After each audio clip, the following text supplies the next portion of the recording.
Alright, today I came to talk about the Almighty, the Creator, the God of the oppressed. Okay, the God of the oppressed. And that's what the Most High is. He is a creator of righteousness, and He is God is that hates oppression. And that's His main focus. Okay, is to alleviate oppression from the earth, and for all men to live in peace, righteousness, and joy in the Holy Spirit.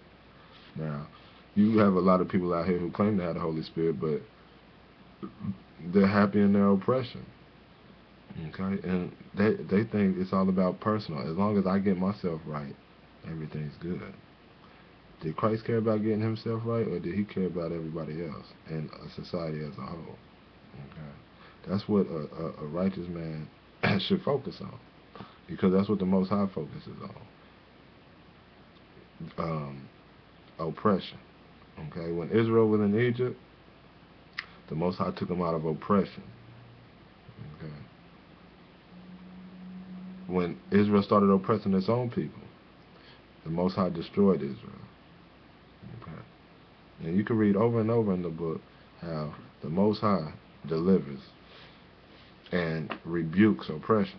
Okay, so to start out, I'm gonna read this history book, a documentary a documentary history of the Negro people in the United States. Okay, this book is between the mid 1850s and the early 1900s, and I'm gonna just read a little bit out of here.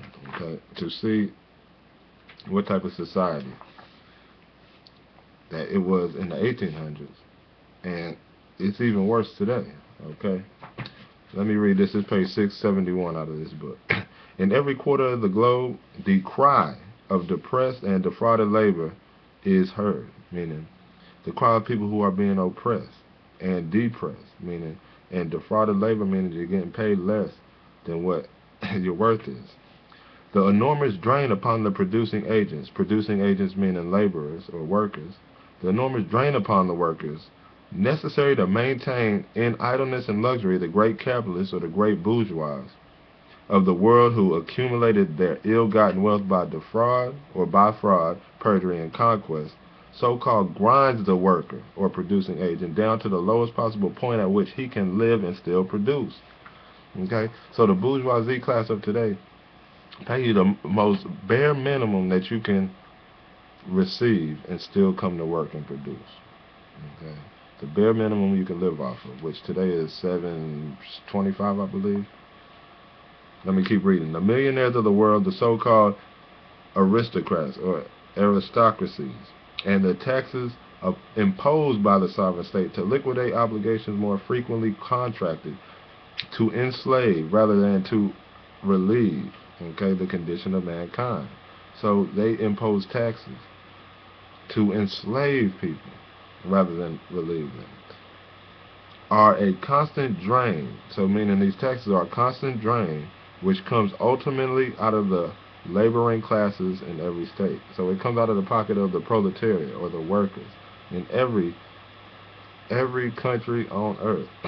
Taxes come out of most of the taxes come out of the working class or the 99% pocket. What are millionaires anyway but the most dangerous enemies of society, always eating away its entrails, like the vultures that prey upon the chained Prometheus? Take our own breed of these parasites. Note how they grind down the stipend, or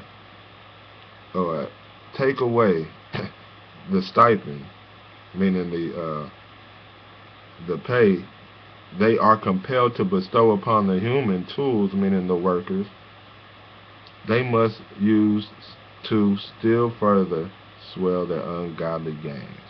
So the bourgeoisie, again, pays bare minimum to its tools, or human tools, as this says, for gain. And this book is saying it's unjust gain. Okay? Unjust gain. This is on page 673. What kind of government is this? What kind of government is this under which we live today? These descendants, meaning the slaveholders, okay, are still trying to perpetuate a system worse than the slavery upon the colored and poor whites of this country, which threatens the curse of God and again upon this land. The laborers of this country are oppressed and trodden down. Okay? In the north, the Golds and the Vanderbilts are the oppressors and tyrants. Okay? So again, the bourgeois, they seen in this time, and it's still going on today. The bourgeoisie class are the oppressors. Your bosses, and not your general manager at your company, because he still has a boss, but the bourgeois are the oppressors of the 99%. Okay? And can this be backed up by scripture? Is the Most High the God of these oppressed people today? Let's check it out. I'm gonna start off in Job 21. Job 21, and this is talking about the state and the portion of the wicked. Okay. Verse 10.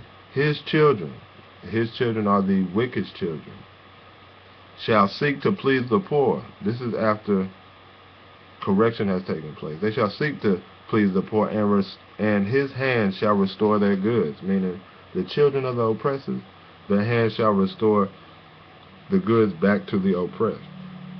Why are they the oppressed goods? Because they were gotten off the back of the oppressed.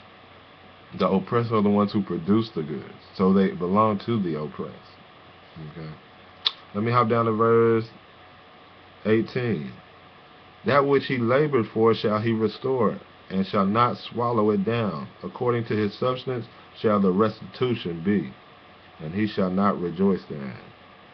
The wicked will have to pay back. Okay? Because he hath oppressed and hath forsaken the poor, because he hath violently taken away an house which he did not build. Okay? Violently taken away a house which he did not build. He has oppressed. Okay? And it says he oppressed violently. Violently doesn't mean to come with a gun and take by force. Violently means to take by means of deceit and oppression. Okay? Let me hop to Psalms. So it's condemning. The same people that this book was condemning, the Most High condemns them and fights for them. And we're going to see that. Psalms 146. Verse 1. Praise ye Yahweh. Praise ye Yahweh, O my soul.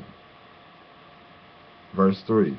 Put not your trust in princes, nor in the Son of Man, nor in humans, in whom there is no help. Okay? You can't put your trust in mankind.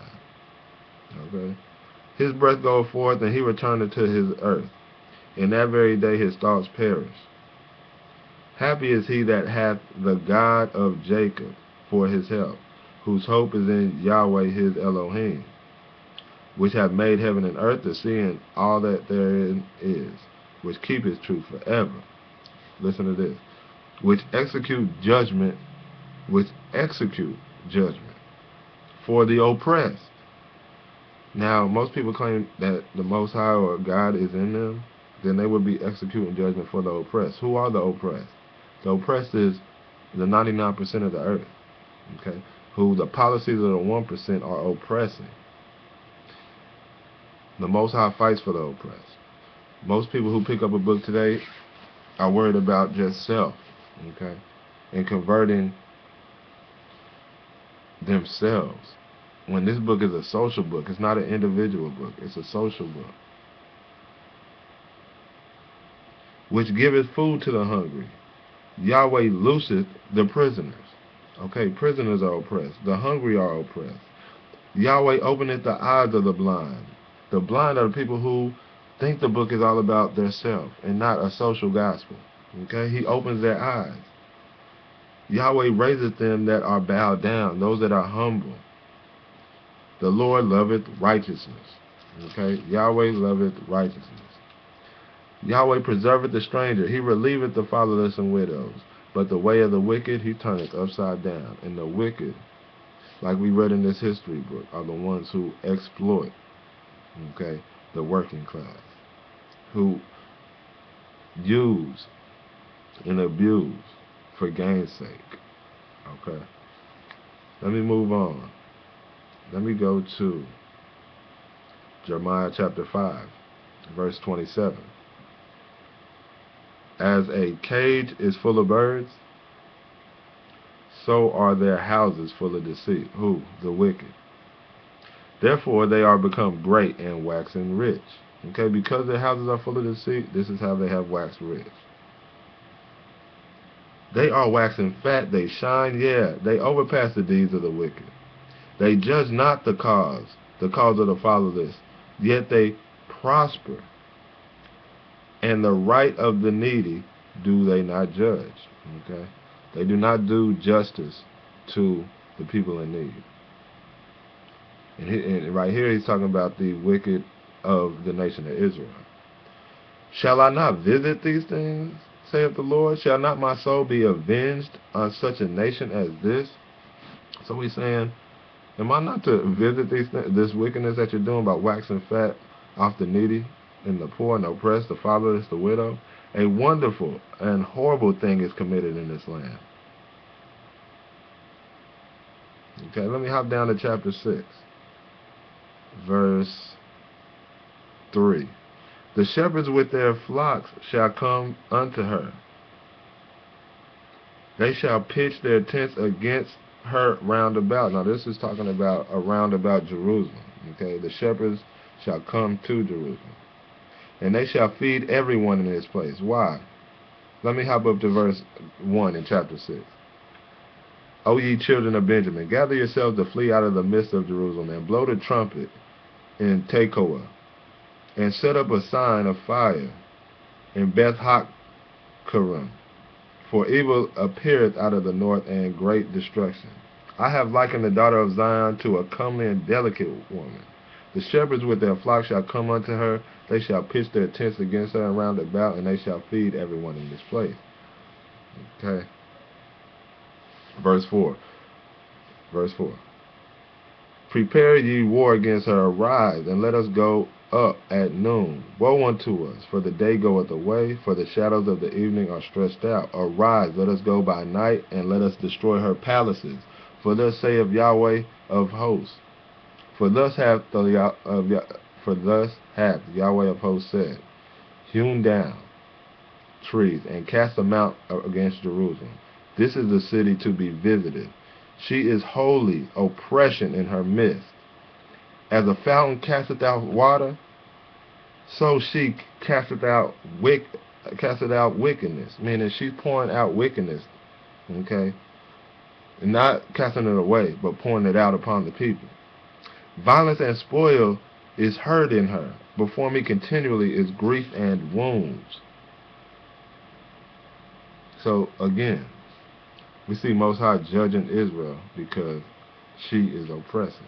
In Ezekiel, the Most High called Israel an imperious whore because she has become like the imperialists, which imperialism is the highest form of capitalism, which capitalism is an oppressive system in itself. Jeremiah 22, verse 1, and I'm going to skip. Now listen to this. Thus saith Yahweh, go down to the house of the king of Judah and speak there this word. And say, hear the word of the Lord, O king of Judah, that sitteth upon the throne of David, thou and thy servants and thy people that enter into these gates. Verse 3, thus saith Yahweh, execute judgment and righteousness, and deliver the spoiled out of the hand of the oppressor. When you execute judgment and righteousness, you will deliver the oppressed and out of the hand of the oppressor. Okay? You will do that. The spoiled. The spoiled means the one being taken advantage of. The working class in the world is being taken advantage of. Who is going to deliver them out of the oppression? Okay? The wicked run this earth and are not only killing the earth, killing mankind. It says, and do no wrong, do no violence to the stranger, the fatherless, nor the widow, neither shed any blood. Let me hop down to verse 16. He judged the poor No, he judged the cause of the poor and the needy. Okay, this is talking about Shalom, I believe. Okay, or his father. Okay, Josiah. It says he judged the cause of the poor and needy. Then it was well with him. So when that king did these things, it was well with him. The Most High says, then it was well with him. Was not this to know me, saith Yahweh? So wasn't it that to know him when you judge the poor, when you judge the cause of the needy, when you judge the cause of the oppressed? Is that not what it is to know Yahweh? Okay? And if you're not doing these things, it's hard pressed to believe that you are doing the will of the Most High, because the Most High fights for the oppressed. Alright? Luke 16, I'm not going to read it, but that's the parable, or the so-called parable of the rich man and Lazarus. Most people look at the hell part of it. But why was the rich man condemned to hell, and why was Lazarus up in heaven? Okay? Christ once said in, I think, Luke 6, woe to the rich, because you have received your consolation. Blessed be the poor. Yours is the kingdom of heaven. Okay, the rich have received their consolation. The rich who get rich off the backs of the oppressed, okay, will receive their portion, especially if they're not dishing it back out to who they are oppressing. They will receive their portion by the Most High. And the poor who have been born into these circumstances that the Most High has put into motion, where the rich are oppressing the poor are looking for a kingdom of righteousness, where all mankind will live and prosper. Okay, that's why the Most High said the meek shall inherit the earth, because the meek are going to be able to take care of the earth, and not only and the things in it. Okay. So it's just a question most people should ask: why was the rich man condemned to hell? Was it just because he was rich? Okay. This is the last thing I'm going to read right here. This is out of, oh Lord, I missed the page. Hold on. Oh, here it goes. This is out of a book, A People's History by Howard Zinn. Great book. This is on page 244. And it's talking about this present system. The present system has enabled capitalists to make laws in their interest, to the injury and oppression of the workers. Okay. When Christ started to get his apostles and things, he went to the working class. If you didn't know that, he went to the working class to start to change the ways and thinking of the people. It has made a democracy. Speaking about this present system, it has made the name democracy, for which our forefathers, and this is a German socialist in Chicago writing a letter, okay, and about the 1876, matter of fact, okay. This is a German socialist in Chicago, says, it has made the name democracy, for which our forefathers fought and died, a mockery and a shadow, by giving to property an unproportionate amount of representation and control over legislation. It has enabled capitalists to secure government aid. So it has enabled the bourgeoisie class, the capitalist class, to secure government aid and money loans to selfish railroad corporations, who by monopolizing the means of transportation are enabled to swindle both the producer and the consumer. Okay? It has presented to the world the absurd spectacle of a deadly civil war for the abolition of Negro slavery, while the majority of the white population, those who have created all the wealth of the nation, are compelled to suffer under bondage indefinitely more galling and humiliating. So he's saying this system is even oppressing the majority of the white population. Okay. And this comes back to great tribulation in the earth. Okay.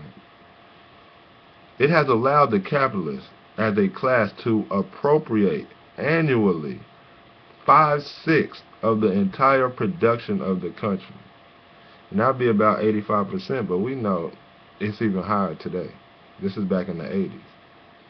It has therefore, meaning this system of capitalism, of oppression, it has therefore prevented mankind from fulfilling their natural destinies on earth.